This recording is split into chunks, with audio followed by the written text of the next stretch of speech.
lo que decíamos, buscar abogado, preparar la relación, discutir los soportes.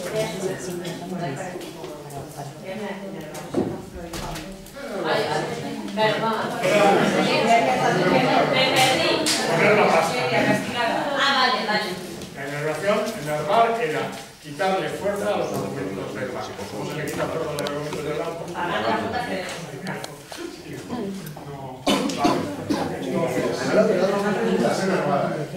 Si llegado el caso tú pagas hipoteca de elevación, ¿ahí el proceso se cierra y se tendría que volver a abrir? ¿O? Se cierra el proceso, claro. Se cierra el proceso y para reclamarte las costas judiciales que tendrían derecho a reclamártelas, tendría que abrir un procedimiento normal, un procedimiento ordinario. Bueno, ordinario no. El que abrirían sería ese que os he dicho que se llama monitorio, que es solamente para reclamar pasta. Y ahí exactamente, porque yo en mi caso, el juez le dijo a mi abogada que yo tenía que pagar una cantidad y yo la consigné en los juzgados.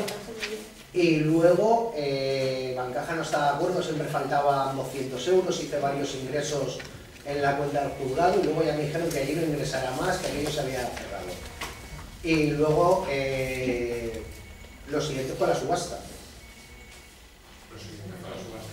Sí, porque yo a Bancaja ya no le volvía a pagar cuotas porque me reclamaban sus gastos de abogado y todo un rollo, pero a mí no me iniciaron otro proceso. ¿No te iniciaron otro proceso? No. El mismo que era bloqueado en ese momento. Deberían de iniciarte otro procedimiento. Vale, vale. O sea, nunca.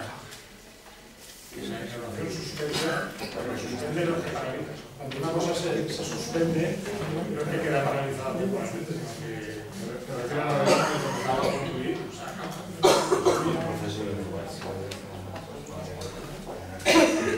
bueno, a ver, el artículo 695, la oposición. En los procedimientos esto es porque los abogados decían que no tenían posibilidad de discutir nada, porque la oposición, es decir, poner nuestros argumentos en contra de lo que demanda el banco, solamente era posible con los 3 puntos esos que hay ahí. O sea, digamos que los motivos de oposición estaban tasados, estaban reducidos a los 3 que describía la ley. El primero era que se hubiese extinguido la obligación garantizada por la hipoteca, porque se hubiese pagado toda la deuda, entonces esa hipoteca ya estuviera deshecha, con lo cual, pues efectivamente no puede el banco reclamar de nada. El segundo motivo de oposición era error en la determinación de la cantidad exigible, es decir, que el importe que reclame el banco no fuera correcto. Y el tercer caso ponía, en el caso de la ejecución de bienes muebles, que se haya constituido otra prenda, otra hipoteca sobre el mismo bien. Ese motivo a nosotros nos la suda, porque nosotros estamos hablando de bienes inmuebles, no de bienes muebles. Con lo cual los abogados solamente encontraban 2 motivos para oponerse al banco. O que el crédito estuviera pagado 100% o que se hubiesen equivocado con la cantidad.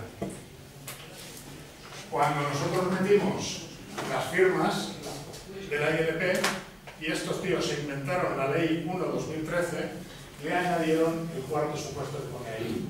Carácter abusivo de alguna de las cláusulas contractuales que constituyen el fundamento de la ejecución. Eso es un motivo de oposición a las pretensiones del banco. Entonces, el artículo 695, que como ahora tenéis el resumen de los artículos así más no sé qué de la ley, podéis mirarlo.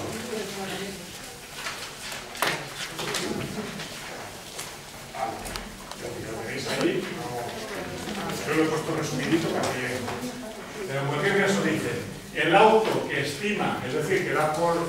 el auto es la decisión del escrito del juez, que estime, es decir, que nos dé la razón en la oposición, puede basar las causas de la estimación en el punto 1 o en el 3. El punto 1 es que se hubiese pagado el crédito. El punto 3 es de inmuebles, o sea que no nos interesa. Dice, mandará sobreseer, es decir, dar por concluida la ejecución. El que estime oposición basándose en la causa número 2 fijará la cantidad por la que haya de seguirse la ejecución. Es decir, que si le dan la razón a nuestro abogado por el punto 1 o el punto 3, el procedimiento de ejecución se suspende. Si le dan la razón por el punto 2, que era que la cantidad no fuera correcta, lo que dice el artículo es que el procedimiento seguirá, pero el juzgado calculará a ver cuál es la cantidad que realmente el banco nos puede reclamar. Por eso os decía yo que meter ahí un papelote diciendo que están mal calculados los intereses, que realmente son estos, tal y cual, pues algo puede ayudar a qué. No a impedir que la ejecución siga adelante, sino a demorarla. Y luego, el párrafo de abajo dice, de estimarse la causa cuarta, que es la existencia de cláusulas abusivas, dice, se acordará el sobreseimiento, es decir, mandar a tomar por culo la posición, cuando la cláusula contractual fundamente sea la base de la ejecución. Ahora, si la cláusula abusiva son los intereses, por ejemplo, eso no fundamenta la reclamación del banco, eso justifica el importe, pero no es el fundamento. Con lo cual, la oposición sigue adelante corrigiéndose la cláusula que sea. ¿Vale? Una pregunta, si la puedes explicar muy rápido. ¿Qué diferencia hay entre auto y sentencia? Auto y sentencia. Es que no. Todas las sentencias son autos, pero hay autos por las que están de acuerdo con lo que tú argumentas, con lo que tu abogado recurre o no, o piden que se haga una ampliación de la argumentación. O sea, auto es cualquier producto, cualquier escrito que hay, decisión que hace un juez. Sentencia es, digamos, con lo que se concluye un procedimiento. Los autos es todo lo que escriben ellos, pero eso no Bueno, entonces, cláusulas abusivas. Cláusulas abusivas. Ahí tenéis una colección de cláusulas abusivas enormes. Pero que nos sirvan realmente a nosotros hay pocas. Vencimiento anticipado. De menos de 3 meses o por cualquier incumplimiento. Vamos a ver. Vencimiento anticipado es, las cuotas tienen una fecha de vencimiento, ¿no? Vencimiento anticipado es anticipar y pedirte la totalidad del crédito. Eso es lo que hacen los bancos, ¿no? Dices, usted no ha pagado, ahora, anticipadamente me tiene que pagar todo. Entonces, ¿eso cuándo lo podían hacer los bancos? Antes lo podían hacer por cualquier céntimo que les debiéramos, por cualquier céntimo que hubiésemos impagado, por una cuota, por media.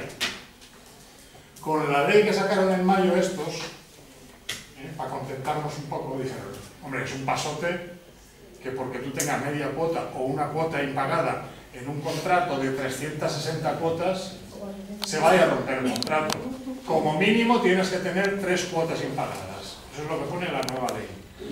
Sin embargo, todas las escrituras que tenemos nosotros, como están redactadas antiguamente, solo con faltar al pago de una parte de una cuota era una cláusula abusiva. En la práctica no nos saca de pobres esto, porque entre que el banco decide ejecutarnos, que los abogados redactan, que el juzgado no sé qué, ya tenemos más cuotas. Pero realmente eso es una cláusula abusiva y el banco puede, el juzgado puede anular el procedimiento por esa cláusula abusiva. Otra cláusula abusiva es que teníamos una redacción en la escritura que decía, por cualquier incumplimiento el banco podrá pedir el vencimiento anticipado. Eso los jueces también consideran que es una cláusula abusiva porque dicen que hay incumplimientos esenciales en el contrato y incumplimientos accesorios. Por ejemplo, tú no pagas el seguro de incendios y un juez considera que eso es un incumplimiento accesorio, no es un incumplimiento principal. Entonces, esa cláusula que dice que por cualquier cosa el banco nos cuelga, pues es también una cláusula abusiva. Cláusulas que sí que nos ayudan más. que los intereses remuneratorios, que son los intereses corrientes, sean excesivos, que los intereses de mora sean superiores al 12%, que ponga que se pueden capitalizar los intereses. ¿Qué es capitalizar los intereses? Capitalizarlos, una cuota, sabéis que tiene una parte de capital y una parte de intereses. Si tú esa cuota la dejas impagada, el banco tiene derecho a que corran los intereses de mora que se dicen.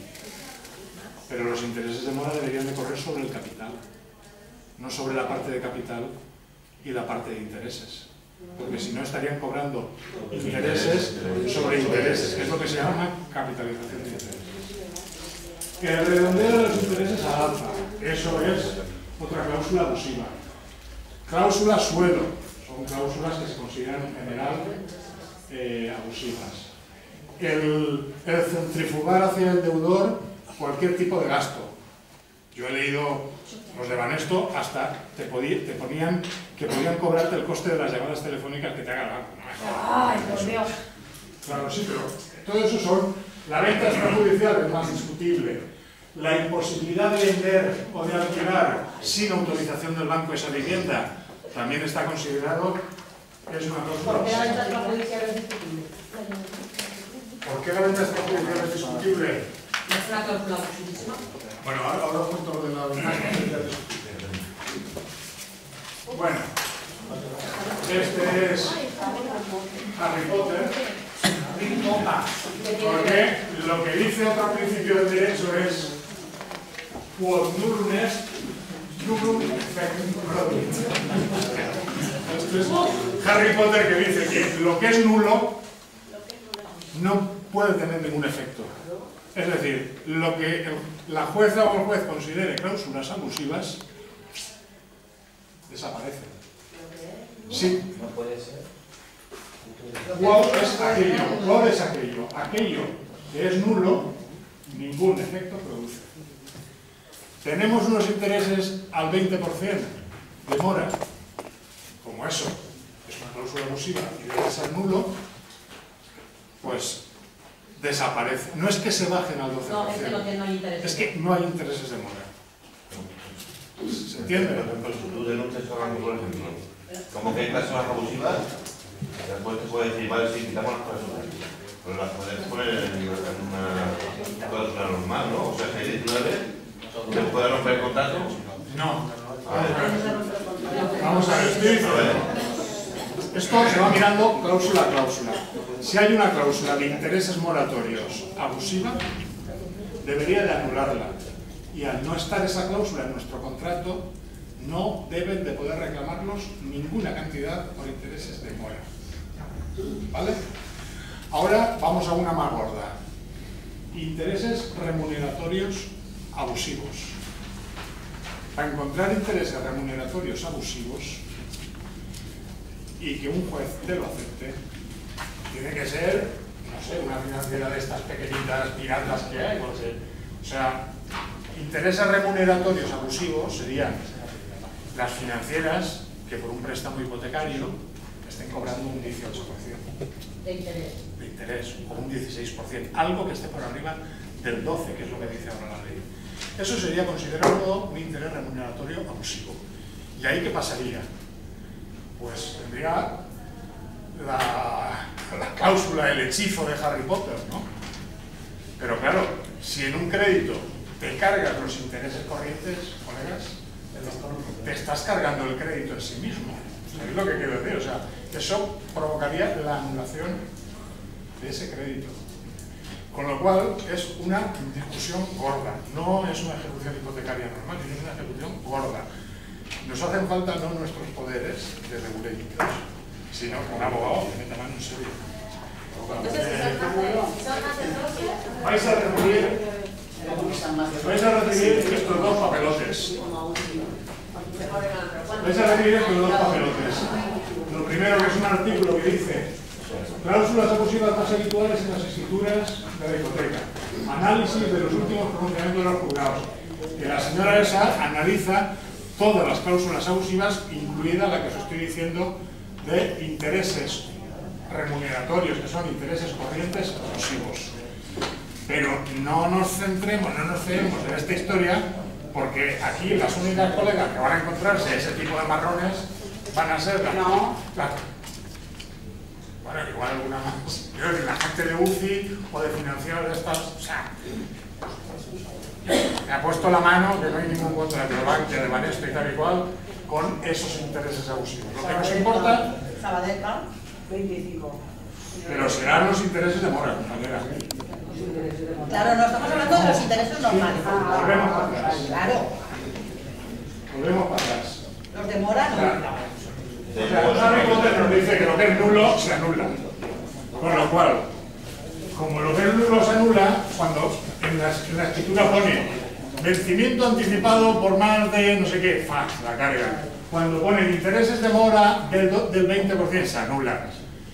Pero solo si encontráramos esos intereses corrientes muy elevados, que no es lo habitual, se nos abriría ahí un campo de discusión perfecto para que la cosa durara 2 años de pleito, ¿no? Juzgado y de no sé qué. Os decía que vais a recibir estos 2 papelotes, lo debajo es las cláusulas abusivas según los registradores de la propiedad, que es una cosa limitadita, y el otro papelote, que son las cláusulas abusivas según la doctora esta de Derecho Procesal, que es un artículo largo de 20 no sé cuántas páginas que os da. Pero esto nosotros estamos aquí para pelear, no estamos aquí para... O sea, es posible que a alguien le nazca la vocación de hacerse abogado o abogada. Perfecto. Pero nosotros yo creo que con un conocimiento para andar por casa y defendernos tenemos bastante. O sea, a mí personalmente no es forma. Vale.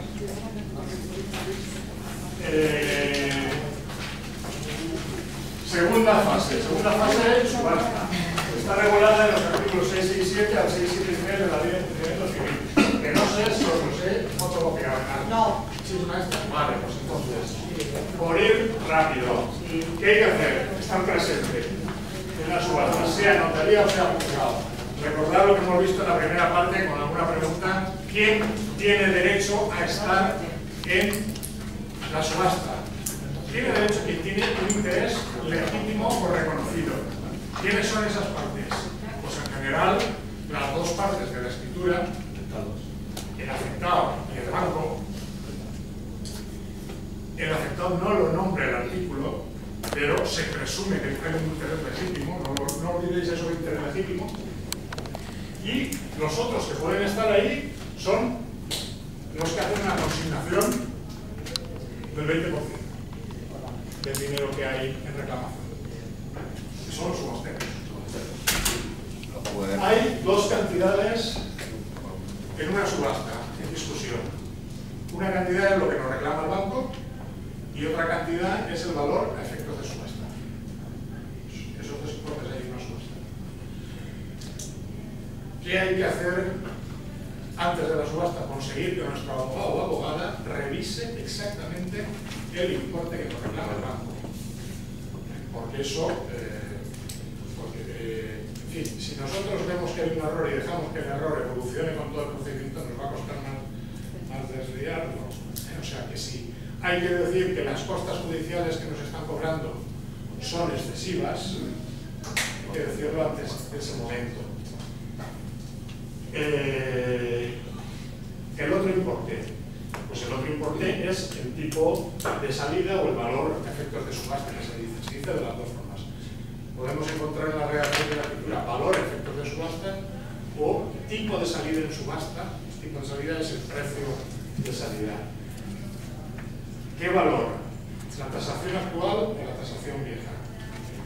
Nosotros hemos tenido una discusión muy larga sobre esto en la plataforma haciendo unos pajas.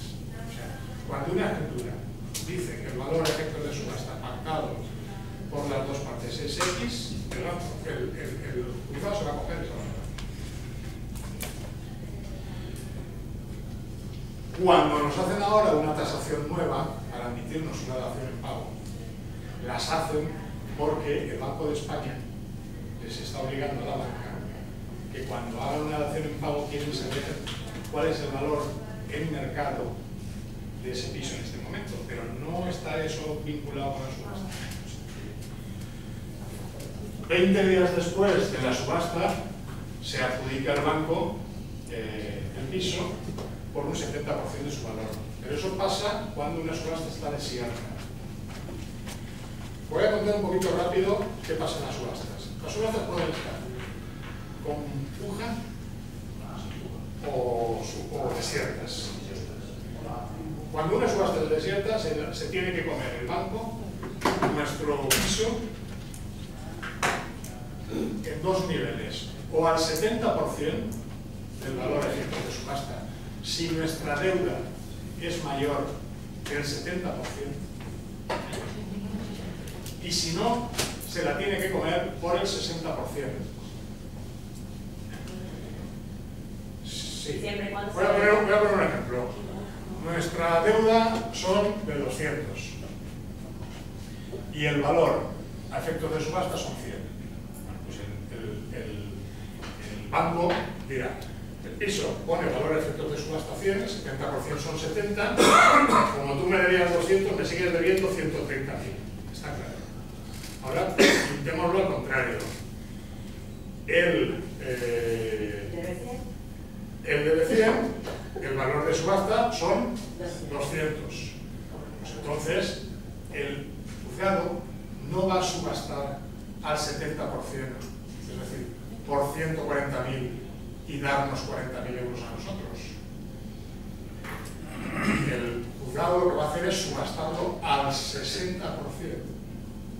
60% de 200.000 son 120.000 euros. Como le debíamos 100. Y además te cobran las cosas judiciales, eso.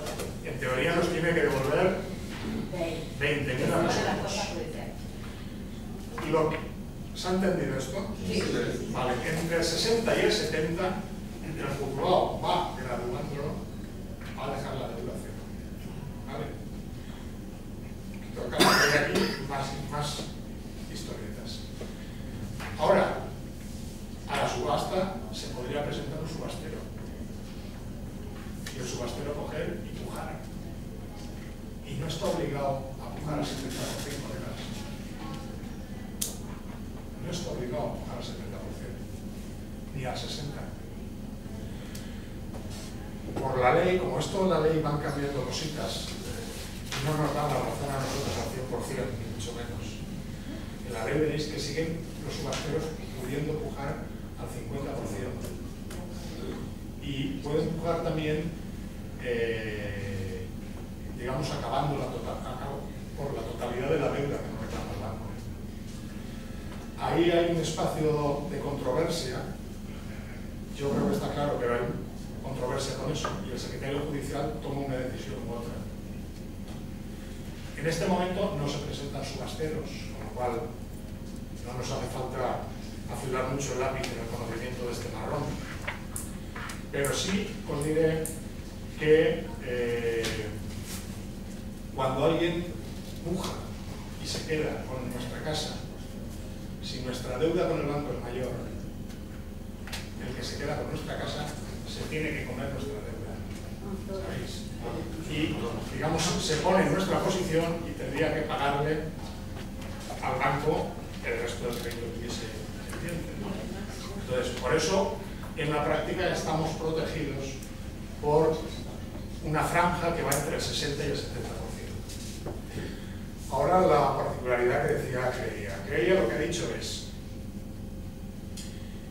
que si hay un sobrante se llama que la cantidad, como pongamos que se subasta el bien por el 60%, porque nuestra deuda es más pequeña, o sea, teníamos el caso, yo debo 100, valor de efectos de subasta son 200, ¿no? Con lo cual, con un 60% de los 200 son 120.000 euros, que es más, yo le voy a entregar al banco más que la deuda que yo tengo con él, y allí, en buena cosa, sobran 20.500. Vale. ¿Cuál es la norma? La norma es que ese dinero inicialmente se lo queda el juzgado por si hay más gente que tiene dominio, que tiene hipoteca sobre ese bien. Si no lo hay, nos tendría que dar el dinero. Pero ahí se genera el rollo de los otros buitres. Los unos son los subasteros, los otros buitres son los otradillos. si sobra un dinero, en teoría, hay derecho por parte de los abogados a decir, bueno, entonces el justicia gratuita no, porque este no sobra 20.000 moniatos, no mi parte. Pero ahí lo que dicen los abogados es que eso no lo pueden pedir hasta que no pasen 3 años. O sea que los abogados no podrían reclamar el sobrante hasta que pasen 3 años. Entonces, ¿qué es lo que pasa en la práctica? En la práctica pasa que el banco no va a entrar a hacer una ejecución si va a haber sobrante. Esa es la primera. La segunda que pasa es que en el caso de que haya sobrante, vamos a encontrarnos un caos, que nos van a dar la pasta. O sea, yo, mirando los correos electrónicos de los abogados, me he encontrado abogados que cuentan que le han devuelto el juzgado rápidamente la pasta a su cliente, abogados que dicen que le han tenido 3 meses y le han devuelto, y abogados que dicen que están allí. O sea, que ahí los abogados de la plataforma lo que dicen es que el sobrante hay que reclamarlo desde el primer día. Pero eso significa una posición activa de nuestro abogado de abogados. Lo que pasa es que realmente a ti te dan abogados oficios porque tú no tienes dinero, ¿vale? Pero ellos están a la espera y dentro de 2 años se pueden volver a reclamar, pero si durante esos 2 años que tú estás, que decís que no tienes dinero, si a ti te ingresan algo, y ellos lo saben, que tienen que estar mirando constantemente si tú tienes o no tienes dinero, te pueden reclamar antes de 2 años. Por lo que yo tengo entendido, sí que te pueden cobrar las costas judiciales y decir, no, oiga, pero es que usted ahora sí que tiene dinero, eso se lo veamos todos. Pero eso vamos a cobrar. Y todo esto no es supuesto que sea vivienda habitual, que si no es vivienda habitual es así. Yo, claro, por supuesto, eso sí es vivienda habitual, si no, la subida del 60% no funciona. Yo voy a pegar un acelerón porque si no, no acabamos y queremos acabar con el ¿vale? Retardar la subasta. Puede ser conveniente retardar la subasta para que tengamos más espacio para negociar o lo que sea. Hay realmente 3 motivos que se pueden poner encima de la mesa. Uno, la enfermedad del deudor. Pero la enfermedad del deudor no es que tengamos la gripe o situación, colegas. La enfermedad del deudor es si alguien está en un tratamiento gordo, en alguna operación gorda. ¿Por qué? Pues porque eso realmente te estaría quitando al deudor la posibilidad de hacer gestiones para enervar, para presentarse el día de la subasta. O sea, eso tiene que ser una cosa gorda. Yo no digo que no haya que pelearlo como hace la Gemma Palomo, que pelea a la tía todo lo que puede. Pues que funciona. Pero no nos hagamos muchas ilusiones que con la cosa del... Segundo motivo, la indefensión y los perjuicios para el deudor. Esto lo ha inventado el Héctor. El Héctor lo que ha pillado es que en la ley, todo lo que habla de mayo sobre cláusulas abusivas, o sea, tú coges y presentas una demanda por cláusulas abusivas y el juez te da la razón o no te la da. Si no te da la razón, la ley permite al banco recurrir, pero a nosotros no nos permite recurrir. Y entonces un juez dijo que es un abuso que la parte más pequeña no pueda recurrir y lo metió en el Tribunal Constitucional. Y el Tribunal Constitucional tiene que digerir eso. Entonces Héctor dijo, hostia, ahí tengo una vía para intentar falcar las cosas. Y Héctor ha redactado una demanda que dice que hay una cuestión prejudicial, es decir, que se tiene que resolver antes de este juicio, antes de este juicio, ¿no? Que el Tribunal Constitucional diga si es una pasada que no tengamos derecho a recurso o no. Eso lo ha redactado el Héctor. ¿Y qué ha pasado? Pues os decía que en el caso de Diego, que lo presentamos el otro día, no han dicho nada, pero sí, pero tenemos un caso, al menos, que es un caso que ha pasado en Sueca esta semana pasada, que hay una estimación por parte de la jueza. Héctor, cuando redactó esto, dijo, macho, tenemos que encontrar un juez que esté a nuestro favor para querer bloquear, porque es que el Tribunal Constitucional hay cosas que resuelve rápido, pero hay cosas que tienen 2 años, 3 años, ¿sabéis? O sea, ¿qué ha pasado? Pues que el banco que llevaba esta historia, que es el Popular, ha cogido y les ha dicho, como esto no sabemos cuándo se va a resolver, preferimos llegar a un acuerdo con vosotros sobre la dación en pago. La otra cosa que sí que puede retrasar la subasta es si el importe, el valor a efectos de subasta no es correcto.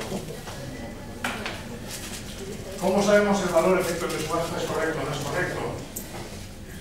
Pues el valor a efectos de subasta tiene que estar determinado en una cláusula, concretamente en nuestra escritura. Si no lo pone, eso es un defecto sustancial de la escritura. Si tú te encuentras que, por ejemplo, pone cláusula 19, valor a efectos de subasta, y te encuentras una redacción que dice algo así como esto: a efectos de subasta, el bien saldrá con un tipo de salida igual a la deuda que hay en ese momento. Mierda, eso no vale. Es necesario que digan un importe concreto con cifras, y que ese importe concreto con cifras se base en algún tipo de tasación. De esto sí que hay mucha sentencia y mucha discusión en los libros de los juristas sobre esta historia. Y sin embargo, hay bastantes hipotecas redactadas, digamos, tan en beneficio de la financiera, tan en beneficio de Banesto, tal y cual, que está mal redactado eso. ¿Que se basa en una tasación? No se basa en una tasación, es que dice... La TEUSI se basa en una tasación y en la sociedad. Tenemos tres valores, el de venta, el de tasación y el de subasta, que se lo Bueno, es que no necesariamente, vamos a ver. Lo que dicen los juristas no es necesariamente que haya una tasación, sino que haya un acuerdo expreso de cantidad económica razonada. Si no hay un acuerdo, o sea, si decimos saldrá en subasta por lo que me deba, hostia, por lo que me deba, tío, eso significa que si es al principio sale de subasta por 300.000 euros y si es en la última cuota sale de subasta por 1.000 euros, eso no vale. Confundir, la confusión entre el valor que se hipoteca y el valor a efectos de subasta, bueno, yo os digo esto, que si tenemos casos, les daremos a los abogados sentencias para que rasquen por ahí, que ahí sí que hay un terreno, y la pista que os doy es en banquillos de estos de Chichenabo, ¿no? Ahí hay facilidad para encontrar abuso. Te pregunto una cosa, perdona que vuelva atrás. Para poder recurrir lo de las cláusulas abusivas, ¿es necesario que el juez reconozca por lo menos una? Porque vamos, mi caso es bastante concreto. A mí el juez ha dicho que no hay ninguna cláusula abusiva. De hecho, mi abogado lo mismo, él ni siquiera presentó nada de eso. Una cosa, hay veces que hay abogados, ¿sabes?, que cogen el escrito que decimos los de la PA, ¿vale?, diciendo que al principio de todo, al principio sí que se presentó para paralizar el acto, pero después ya, cuando han salido los documentos que él ha dicho de cláusulas abusivas, el abogado tiene que mirar los escrituras y ver qué cláusulas y entonces decir, esta y esta. Entonces hay abogados que le ponen, mire usted las cláusulas abusivas, y el juez dice, bueno, pero esto de qué va, pero yo tendría que ni las complete ni las mira, entonces el juez muchas veces dice. Yo os pido una cosa, es que es la una. Casi prefiero eliminar en 10 minutos todo y luego ordenamos las preguntas que más nos interesen. No nos va a dar tiempo. Vale, entonces, eso, que el valor de tasación hay que leerlo bien. O sea, aquí lo importante que nosotros tenemos con la peña es saber cuál es el valor que puede salir en tasación, porque es el valor sobre el que se va a apoyar el juez o la jueza para calcular el 60 o el 70%. Eso y la otra cantidad, que es la deuda que nos reclaman. Y ahí hay que mirar bien para saber si los intereses y las costas si son abusivos y no, tal y cual. Vale, tercera fase. Bueno, os he dicho que hay un sobrante y tal y cual. Tercera fase es la fase del desahucio. Revisando cosas que hemos contado. Hemos contado que una cosa es el lanzamiento y otra cosa es la posesión, que nos interesa temporar el lanzamiento, como hemos visto por el artículo 672 que nos daba el mes y tal y cual, pero frenar también la posesión. Bien. La posesión es más importante que el... Claro. Sí, yo creo que sí. El lanzamiento. Mantener. Si no tienes posesión no se puede. Sabéis que la ley, para quitar desahucios, la ley 1/2013, lo que hicieron fue coger y decir, toda la gente que quepa dentro del código de guindos, les dejamos que estén en sus casas, es decir, que las posean hasta mayo del 2015. Si llega a la Comisión Judicial y toma posesión, que se hemos jodido a la peña, ¿sabéis? O sea, nosotros tenemos que pelear la posesión en ese momento y exigiendo al juez que aplique el decreto de guindos modificado para darle a la gente la posesión hasta el 2015. Y problema que tiene esta plataforma: vamos a tener miles de personas que en mayo del 2015 se les va a acabar el paréntesis, el oxígeno, y vamos a tener que preparar una campaña, buscarnos si es un impreso exigiendo un aplazamiento o exigiendo vivienda social, no sé yo. De esto hay que hacer una discusión política entre nosotros y saber qué queremos plantear, y todo lo más en noviembre de este año poner la máquina en marcha para que en mayo lo que hayan sean miles de personas, o sea, y las bases de datos y todas estas cosas. Eso es clave, porque estos tíos van a hacer alguna propuesta seguro en mayo, o sea, no van a meterse en elecciones que son en mayo con la peña, pero si estamos callados, lo que van a coger es van a decir: a ver, familias numerosas con 19 hijos y gente que tenga violencia doméstica, pero de tercer grado, Y que no tenga seguimiento. ¿sabéis? O sea, si no hacemos nada, van a coger un trocito que les sale ahí en la cara y nosotros les vamos a hacer. Bueno, seguimos. Última normativa. Bueno, Zapatero subió del 50 al 60% el valor de subasta y también habló de elevar los límites de inembargabilidad del salario, y después han venido los tres cambios legislativos. El decreto de guindos, que es el que sacaron en marzo de 2012, el que volvió a sacar de guindos en noviembre, y luego la ley de mayo del 2013 que formamos nosotros con la ILP. Vale. El problema de la disposición de la casa está en 2013. ¿Está claro? Vale, avalistas. Avalistas. Hay dos tipos de avalistas, porque ya lo sabéis. Avalistas solidarios o avalistas hipotecarios no deudores. Mi madre, desgraciadamente, es de las dos. Mi madre firmó hipotecando su casa con un familiar. Se ejecutó esa hipoteca, llegaron a un acuerdo de hacer el pago impresentable. Tienen que pagar 40.000 euros que van pagando, pero mi madre está ahí con su casa hipotecada. Se puede probar el registro. Problema que tiene mi madre, no puede vender la casa porque está en el registro hipotecada. Eso no lo levanta ni Dios. Mi madre también le firmó, de eso me enteré hace unos meses, a otra persona de mi familia, pero le firmó sin hipotecar la casa porque como pensaba que ya tenía hipotecada el mundo, no podía hipotecar. Ventajas e inconvenientes. Pues hombre, si solamente hubiese sido que no la puedo sacar del marrón hasta que no cambiemos toda la legislación.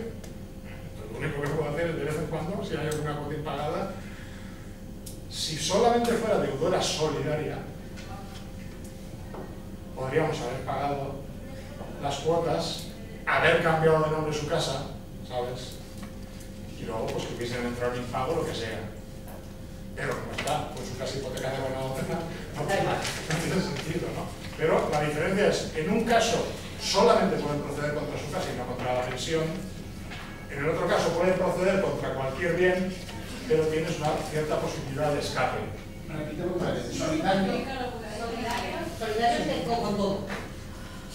Solidario es que firma avalando, pero no especifica ningún bien en concreto. Con todos los bienes que tenga mi madre en el momento en que se produzca el impago, mi madre debería dar la solución. Pero en el momento en que se produzca el impago. Ahora, la otra posición limita, digamos, la garantía que mi madre pone. Porque pone la casa, pero ya no la despegas esa casa de ese contrato hasta que no está pagado. ¿Me explico? Claro, yo... En un caso determinan los bienes y en el otro caso se dice los bienes que hayan en el momento que se produzca el impago. O sea, que determinan los bienes, pero hasta que no pagues todo ese bien está pendiente. Vale. Claro, porque ¿Cuál es? puedo hacer una acotación de mi hipotecario. Mucha gente a mí me llega diciendo, no, con este piso mi madre me avala. no te avala. Tu madre tiene otra vez hipotecado el piso, porque luego de la deuda tienen cada piso una responsabilidad hipotecaria. Entonces, aunque quitemos un piso, el otro se sigue quedando con parte de la deuda que le corresponda. O sea, no es que quitamos un piso a la dación y es que no lo dejan libre, ¿no? Al estar los dos, están los dos hipotecados. Vale. Déjame que vaya muy rápido, porque Vale, si no, te dejo. no. ¿Cuál es la debilidad que tienen los avalistas? Que no tenemos nosotros. Pues que sus pisos normalmente no están tasados. Y entonces, claro, nosotros la ventaja que tenemos es que tenemos valores de tasación de la época en que estaban los pisos con las nubes. Pero hay muchas hipotecas donde el piso que se pone como garantía por parte de la venta no tiene una tasación específica. Esa es la debilidad. ¿Cuál es la ventaja que tenemos con las hipotecas, con los avalistas, para no pensar que están perdidos al 100%? Pues hostia, que primero tienen que proceder contra tu bien, en teoría. Podrían ir contra ellos, pero la mayoría de los jueces eso no lo admiten. Entonces, ¿qué ocurre? Que, digamos, si a ti te quitan tu piso, es, digamos, por la parte de deuda no cobrada, por lo que tienen que proceder contra el piso de tu madre. Y ahí en ocasiones lo que se produce es que el valor de ese segundo piso es más que lo que reclama el banco, con lo cual el banco tendría que sacar dinero y darle dinero a esa persona. Lo único que quiero decir con esto no es que no sea una putada, sino que ahí se nos abre un espacio de negociación y de pelea. Nosotros, como nos pone en distribución de la responsabilidad hipotecaria, da igual la tasación.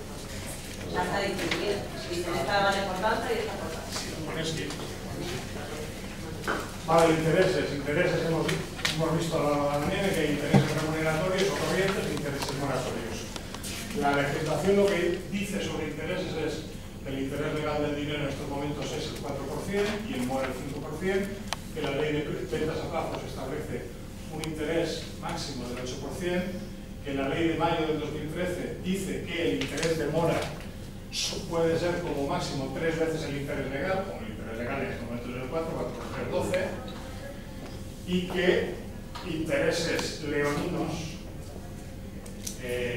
hasta ahora lo que tenían acuerdo los jueces era que por arriba del 18 o 19% eran leoninos, pero había una franja entre el 12 y el eso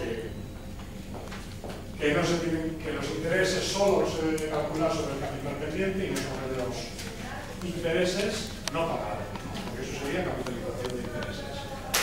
Vale, estaciones pago.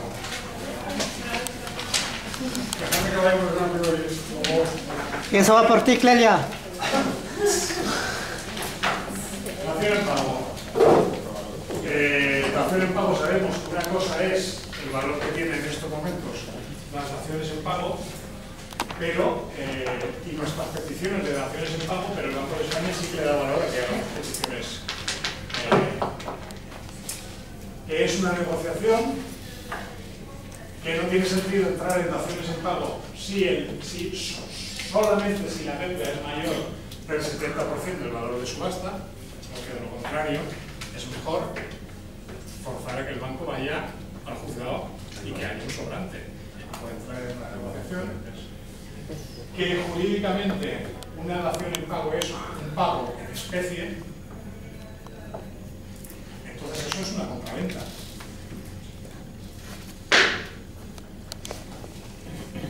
Que la dación en pago se formula como un documento o escritura o bien de dación, o bien de compraventa, o bien de compra con subrogación. Esas tres fórmulas podemos encontrarnos en los papelotes notariales, que las tres nos valen, que a veces sí y a veces no. Esa escritura de dación en pago de compraventa va acompañada de otro papelote que se llama carta de pago.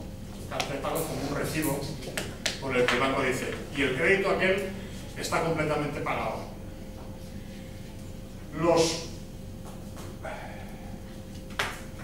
Y que lo que hay que mirar bien es que la deuda esté perfectamente identificada y que hable de que queda la deuda cancelada.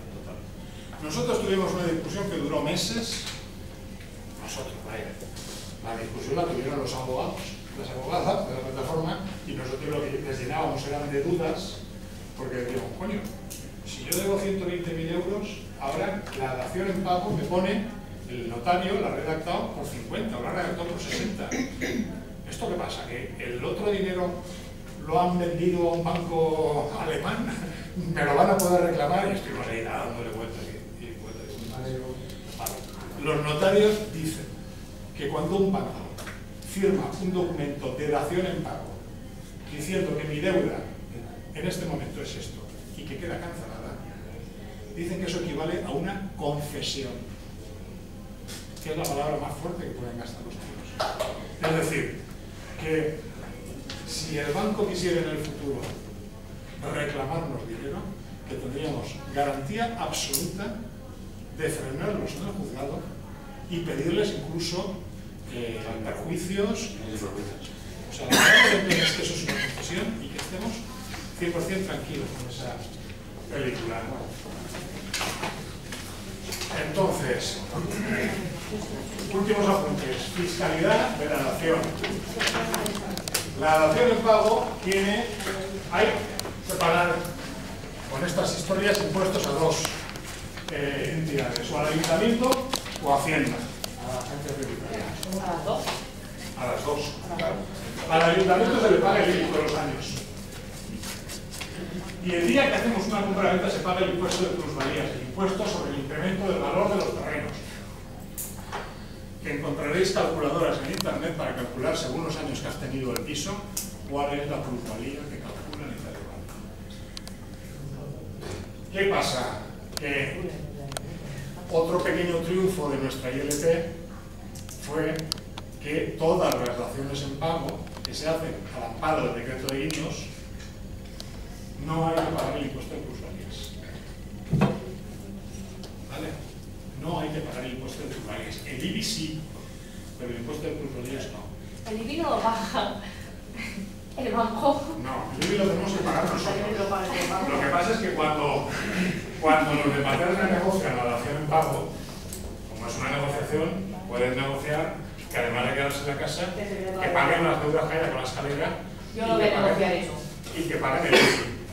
Sabemos que CAM Sabadell permite a sus negociadores gastarse 1.500 euros en estos gastos. Y 2.000 también. A nosotros lo que nos han confesado ha sido... Vale, entonces tenéis ese margen de negociación. Es cuestión de hasta dónde lo pueda poner uno o no. O sea, no, o sea, vamos a ver. La plusvalía eres tú contra el ayuntamiento. Hay una ley, que es la 1/2013, que dice daciones en pago al amparo del Real Decreto 27/2012 no se tienen que pagar el impuesto de plusvalía, lo tiene que pagar el banco, que para eso se queda con la casa. ¿Qué pasa? Que si hacemos una dación y no está en ese margen, no está en amparo de ese decreto, si es el ayuntamiento a la CUAS, la alcaldesa ha dicho: yo le doy una subvención a esas personas, y entonces una cosa por otra, no pagan nada. Los de otra parte que tenemos, que es la de Sumacárcer, se inventaron una bonificación, no una subvención, sino una bonificación del 95% a la gente que retira la casa por dación en pago, y entonces les toca pagar unos eurillos. El ayuntamiento tiene 2 días para anular el impuesto de bienes inmuebles, o bien las subvenciones o bien las bonificaciones. Rita Barberá dijo que iba a subvencionar, pero no ha establecido el procedimiento, con lo cual se ha hecho una foto en la prensa y aquí en Valencia la gente tiene que pagar en principio el IBI. El otro impuesto de plusvalías lo tiene que pagar todo aquel que no esté dentro del decreto de guindos en estos momentos. El otro impuesto que es el incremento del patrimonio. El impuesto de la renta, nosotros pagamos por todas las ganancias que tenemos en un año. Pagamos por el salario, declaramos el salario, declaramos los intereses de cuentas corrientes, los que tienen acciones por los dividendos. Y si uno hace una venta de un inmueble, debería de declarar lo que se llaman incrementos o decrementos de patrimonio. Entonces, esto es una página del impuesto de la renta, como veréis, pone fecha de transmisión, es decir, la fecha en la que se hace la dación de pago, y os pone la fecha 1/7/2012. Fecha de adquisición, es la fecha en la que uno compró la casa. Y luego pone valor de transmisión, sería el valor de la dación en pago. Valor de adquisición sería el valor por el que compramos la casa. La diferencia entre el valor por la que la vendemos y el valor por la que la compramos sería una ganancia o una pérdida. Particularidades que hay aquí. Bueno, ahí sale una cantidad que son 20.600 euros, lo veis ahí en vuestra historia. Pero esto por la mecánica del impuesto queda reducido y al final se lo dejan a esta persona en 19.000 euros. Depende de los años, de no sé qué. Esto lo hace automáticamente el programa. Ahora, cosas que hay aquí que son importantes. Si esa, o sea, la fiscalidad y el derecho entiende que la dación en pago es una venta forzada. Lo asimilan a una venta. Forzada, pero una venta. Entonces, por eso nos hacen como si hubiésemos hecho ahí una venta. Si esa dación es dentro del decreto de guindos, o sea, es dentro de los márgenes del decreto de guindos, lo mismo que con el impuesto de patrimonio que os he dicho antes, no hay que pagar nada. Estamos perdonados. Ahora, si no estamos dentro del decreto de guindos, tendríamos que declararlo. Tendríamos que declararlo ese año. Porque el banco informa de que se ha hecho una dación en pago por tal importe. Hasta aquí de acuerdo, ¿vale? Pues ahora particularidades de esta historia. ¿Cuál es el precio por el que compramos la casa? Ahí es donde tenemos la mayoría de la gente la trampa. ¿Por qué? Pues porque nos comieron la bola y nos engañaron como a chinos y pagamos una parte en blanco y una parte en negro. Y eso, claro, en la medida en que la cantidad de minuendo lo hace más pequeñito, la diferencia te sale más grande. Ahí esa es la cagada. Pero cuando yo compré la casa, yo pagué la casa, pero pagué los gastos de notaría y pagué los gastos de la inmobiliaria y alguna otra cosa más. El precio de adquisición es la suma de todas esas mierdas. Obras no valen. Si eso es... No, obras no. Aunque sea mayor. Aunque sea mayor. Eso es otro capítulo. ¿Cuál es el precio de venta? El precio de venta en una venta normal. El precio de venta es el precio por el que tú lo vendes menos todos los gastos en los que incurres para hacer la venta. El abogadillo que te asesora, o la gestoría, el notario que te ha hecho la escritura. Quiero decir que esas dos cantidades, de esas dos cantidades va a depender si el importe es gordo o pequeño, o sea que esas hay que mirarlas con cariño y con 4 ojos, ¿vale? ¿Qué dice la ley? Pues la ley dice que se asimila al precio de venta el valor de deuda, el valor de la deuda condonado. El valor de la deuda condonado. Quiere decir que si tú en una dación en pago, el banco se da por satisfecho de 100.000 euros de capital más 20.000 euros de gastos de abogado, más 20.000 euros más de intereses de mora. El importe que habría que poner ahí sería el importe del capital. O sea, los 100.000. Los 100.000. No los otros gastos. ¿Está claro? El capital que se condona. Ahora, en la práctica, ¿qué pasa en las daciones que estamos haciendo? Pues en las daciones que estamos haciendo lo que pasa es que esa cosa que os contaba antes que nos llevó de cabeza, ¿cómo si debo 100? ¿Cómo coño me ponen en la escritura una dación en pago por 50?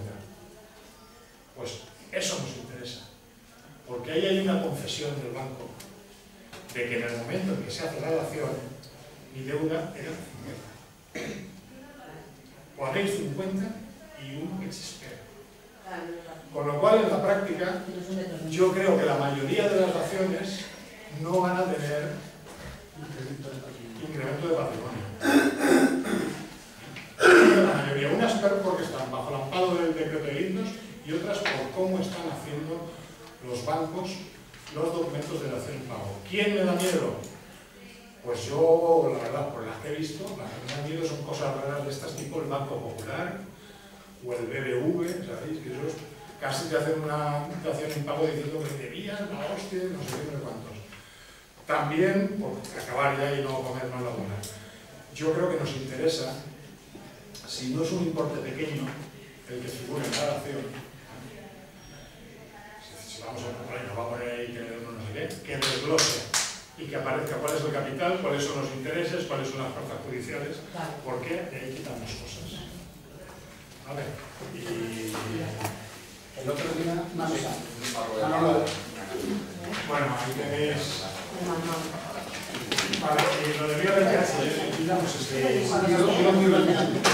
bueno, lo de IRPH, eso eran los índices de referencia de préstamos hipotecarios. Vale, eso es el lío este que había, de que había nosotros tenemos un interés, hay gente que tiene un interés fijo, mis padres afortunadamente tienen un interés fijo en la escritura, pero después vino toda esta modernización financiera y nos han puesto a todos interés variable, y es que cada año nos revisan el interés. Entonces, pues claro, hay que tener una referencia para saber cuál es el interés de cada año. Mirad, aquí tenéis los distintos tipos de interés que duraban, que podían entrar en los contratos hipotecarios desde el año 73 hasta este año pasado. O sea, que ahí hay 40 años en esa curva, son 40 años. Entonces, más o menos, o sea, así a grandes ojos, se ve que más o menos todos los tipos han evolucionado con una cierta armonía, ¿no? Que cuando bajaban unos, bajaban los otros. En la rayita negra era el interbancario español cuando vivíamos en pesetas. Se hace roja cuando se llama Euribor, y es porque es el mismo tipo, pero calculado a escala europea y está calculado en euros. Por eso uno se acaba y empieza la otra. Y las otras líneas, la amarilla y la azul, son la de las cajas a más de 3 años o la de las operaciones de los bancos a más de 3 años. Y como veis, confunde más o menos. Ahora, si miramos este último cachito, que se ve que hay una separación, si lo miramos, esa es esta diferencia, que se ve que se va haciendo más grande, es la diferencia esa que va apareciendo ahí, entre los bancos y las cajas. ¿Y por qué pasa esa diferencia? Perdón, entre los bancos y las cajas. Entre Euribor y bancos y cajas. ¿Y por qué se va haciendo más grande esa diferencia? Pues porque como los tíos ahora están por no dar créditos, ahora solamente dan créditos a un interés de que te cagas. Pero claro, el interés de que te cagas no se lo están cobrando a los nuevos, se lo están cobrando a los nuevos, y es el que se emplea en la revisión para los viejos. Entonces, realmente, ¿qué es lo que sería justo? Lo que sería justo, porque estos índices los fabrican ellos. Estos índices son la media de lo que os doy es esta. Eso es lo que nos están diciendo. El tipo, si yo tuviese posibilidades de firmar un crédito con el banco, yo lo que haría sería coger y decir, mire, yo quiero el tipo que cobra el Banco Central Europeo, más 2 puntos, más 3 puntos. Porque eso no lo manejan el grupo de banqueros. Y eso sí que viene de fuera. En fin. Bueno, a ver cómo nos organizamos, porque es la 1:30 y yo creo que nos va a dar tiempo a tirar 3 cosas o así. A ver, oye, solo una cosa, a ver, con respecto al tema de la dación. Si tu deuda son 120.000 euros y después cuando haces la dación aparece en un papel 50.000, por ejemplo, una cosa parecida a lo de Chego, que está aquí presente, ¿no? Entonces, ¿qué es lo que pasa? Que si en la dación pone 50.000, viene muy bien, como dice Manolo, para que a la hora del IRPF no pagues, porque vale muy bajo.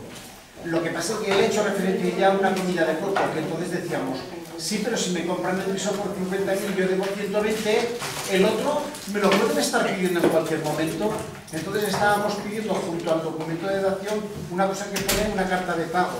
Pero nosotros, yo ya he confirmado que lo que tú has dicho, Manolo, que muchas veces la carta de pago es un documento que te pone el banco. Mira, me debías esto, la dación era esto, y esto es lo que te perdono, y firma no sé quién. Pero claro, eso te lo dan últimamente y tal, pero, y siempre lo pedíamos. Pero lo que hemos constatado es que cuando en el notario dice que tú tenías este crédito de 120, que se te compra el piso por 50 y que a partir de ahora ya no existe deuda, entonces eso tranquiliza. Lo digo porque nosotros hemos estado acojonados siempre pidiendo papeles y al final, pues en el último caso que estuvimos, Chego, en el último caso que estuvimos con Ernesto, venga empeñados en que nos dieron papel, que al final no lo dieron, pero bueno, es una pequeña historia. Bueno, pero a ver, personas que quieran hablar, levantar la mano. 1, Juan, y Raquel, 2. Adelante, Juan. El tema del IRPF, en el tema de las subastas, ¿cómo queda? Igual. O sea, se tiene que pagar el impuesto en base a la diferencia del precio al que compraste y el precio al que se lo adjudica en subasta. Aunque se supone que en la mayoría de los casos será menor. ¿Te refieres en el caso de que tengas una ejecución? Claro, o sea, en mi caso, Bankia se ha quedado la vivienda en subasta.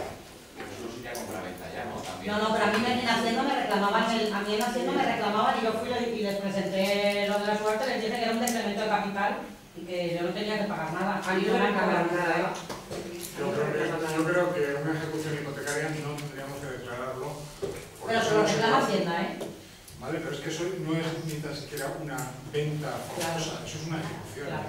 O sea que yo creo que ahí no habría que meter nada. Hay que... Vale. ¿Y Mari Carmen? Yo pedí el borrador el año pasado y a mí me vino y venía eso, que había que ya no tenía la vivienda, que no me, a mí no Ni me constaba. No. Vale. Raquel.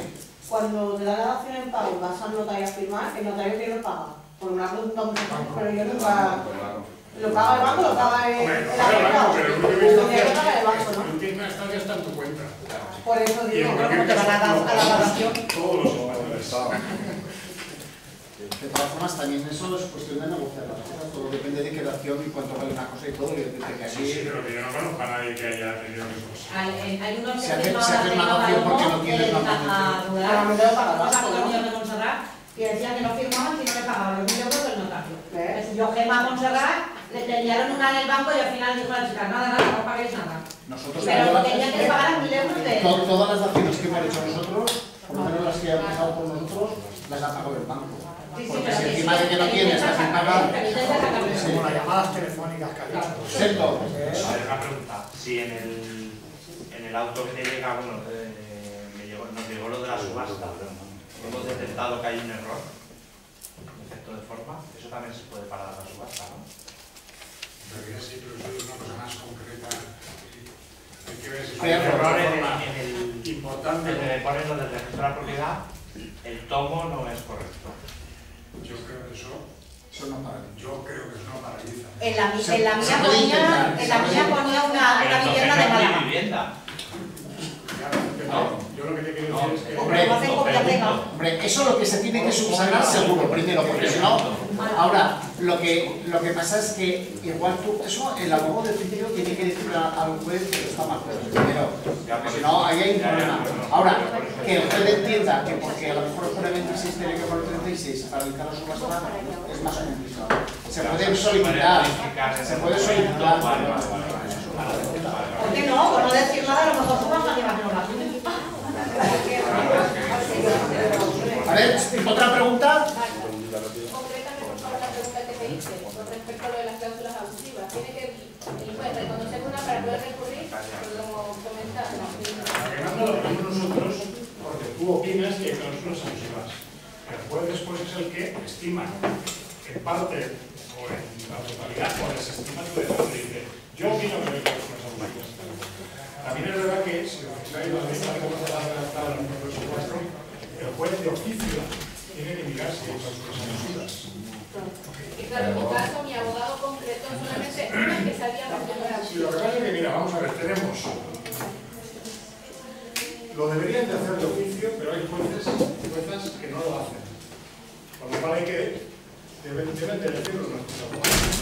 También nos hemos encontrado que han habido suecas. ¿Quién? En Sueca han habido abogados que han dicho: presentamos una demanda por cláusulas abusivas en la escritura tal.